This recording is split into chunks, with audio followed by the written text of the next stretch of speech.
정의당의 심상정 의원마저도 이 대장동 개발 의혹이 짙다며 특임 검사를 임명해야 한다라고 목소리를 높였습니다. 그렇다면 민주당 내부에서 그리고 야당에서 정의당마저도 이재명 지사를 겨눈 이 의혹을 정조준하고 있는 셈입니다. 오늘 톱뉴스 주제부터 공개하겠습니다.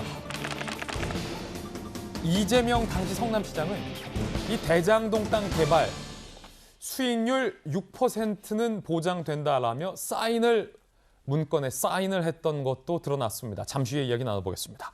자, 먼저 검찰이 이 대장동 의혹 수사에 착수했다는 소식부터 살펴보시죠. 일단 검찰은 움직이기 시작했어요. 이재명 지사 측 이 지사를 낙선할 목적으로 대장동 의혹을 허위사실 유포했다라고 등등을 고발했어요. 김기현 원내대표 등등을. 자, 그러자 검찰이 중앙지검 공공수사 2부에 배당했고 대장동 의혹 본격 수사에 착수했습니다. 국민의힘에서는 이재명 지사를 배임 혐의로 고발할 예정입니다. 검찰 수사는 시작됐다. 그런데 정치권에서는 이 검찰 수사로는 부족하다, 역부족이다. 이거는 국정조사와 특검 가야 한다. 적어도 특임검사는 임명해야 된다라는 목소리 등이 나오고 있습니다. 정의당의 심상정 의원입니다.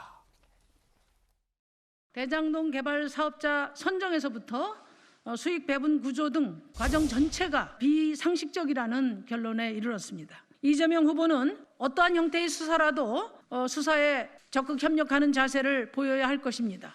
김호수 검찰총장은 공정한 수사를 위해 특임검사를 지명하고 신속하고 철저한 수사를 하기를 촉구합니다. 이 가운데 영역에 있는 정의당이 목소리를 내기 시작했고 주력 화포인 심상정 의원이 이재명 지사와를 겨눈 이 화천대유 의혹이 전반적으로 다 비상식적이다. 특임검사를 주장하고 나섰습니다. 박소윤 기자, 정의당이 참전하면 이 얘기는 좀 달라지는 건데 심상정 의원의 문제 제기, 구체적으로 심상정 의원은 뭐가 문제라고 지금 생각하고 있는 거죠? 지금 심상정 의원이 제기한 문제가 두 가지입니다. 개발 사업자 선정 과정에 문제가 있고 수익 배분 구조에 문제가 있다라고 두 가지를 콕 찍어서 얘기를 했는데요. 전체적으로 비상식적이다 이렇게 얘기를 했는데 자, 비상식적이라는 부분을 좀 짚어서 보면 개발 사업자 선정 과정, 그러니까 이 대장동 프로젝트가 이제 사업자 공모를 하잖아요. 근데 공모를 하기 일주일 전에 이 화천대유라는 회사가 급하게 만들어졌고 그 화천대유가 공모에 응하고 나서 하루 만에 이 사업자가 선정이 되는 이 과정이 너무 빠르고 비상식적이다 이렇게 문제 제기를 하고 있는 부분이 있고요. 그다음에 수익 배분 구조에 대해서는 이 공공 부분이 배당금을 먼저 가져갈 수는 있지만 상한선을 뒀어요. 1,800억만 가져갈 수 있게 만든 구조.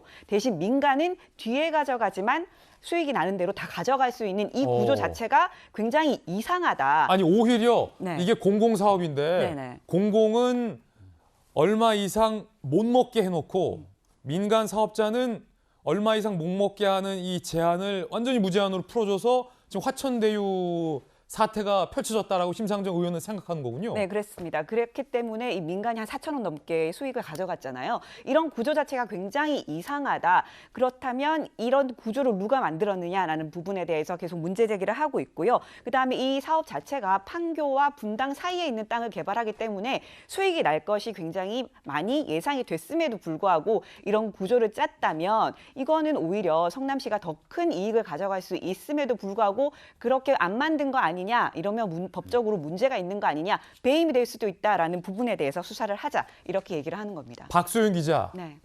판교와 분당 사이 이게 뭐 얼마나 좋은 땅이에요? 좋은 땅이 저도 사고 싶습니다. 굉장히 좋은 땅이고 이미 수익이 거의 뭐 몇천억에 가까운 수익이 난 땅 아닙니까? 그 유명한 보니까. 판교와 그 네. 유명한 분당 사이에 껴 있으니 그쵸. 개발 당시부터 여기는 대박의 조짐이 날 수 있는 지리적인 조건을 다 갖췄다 이 말이죠. 그렇죠. 그렇다 보니까 이미 수익이 많이 날 것이고 거의 뭐 땅 짓고 헤엄치기다라는 일각에서 얘기가 나올 정도로 굉장히 수익이 예상됐었다라는 그렇군요. 문제도 제기가 되고 있는데 또 이재명 지사 측에서는 땅값이 이렇게 오를지 우리도 몰랐다. 그 집값이 이렇게 오를지 몰랐다라고 얘기를 하고 있는 상황이죠. 야, 이 대장동이 그냥 대장동에서 어디 뭐 저 구석에 박혀 있는 땅인 줄 알았는데 판교와 분당 사이가 대장동이다. 심상정 의원의 생각은 박소연 기자가 잘 설명해 줬어요. 이 판을 짠 것도 이상하고 누가 짰고 누구에게 책임이 있는가를 정식적으로 따져봐야 한다는 게 심상정 의원의 생각이었습니다. 야당, 특히 국민의힘은 이 문제를 정조준하고 있고 국민의당도 문제 제기를 하고 있습니다. 결국 정의당, 국민의힘, 국민의당 그리고 민주당 내부에서도 문제 제기가 나오고 있는 셈입니다. 이야기 들어보시죠.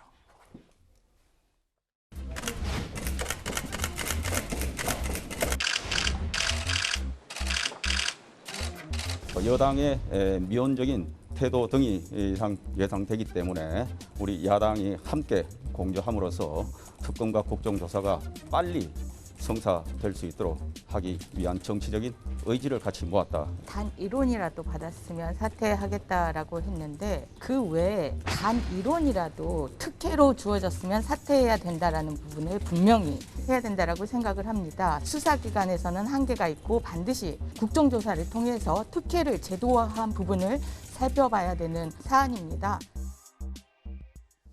두 개의 야당은 국정조사 카드와 특검 카드를 얘기하고 있고 정의당 심상정 의원도 특임검사 얘기를 하고 있습니다. 이 정당들과 의원들의 생각은 지금 검찰의 수사만으로는 못 믿었다라는 생각이 공통점인 것 같습니다.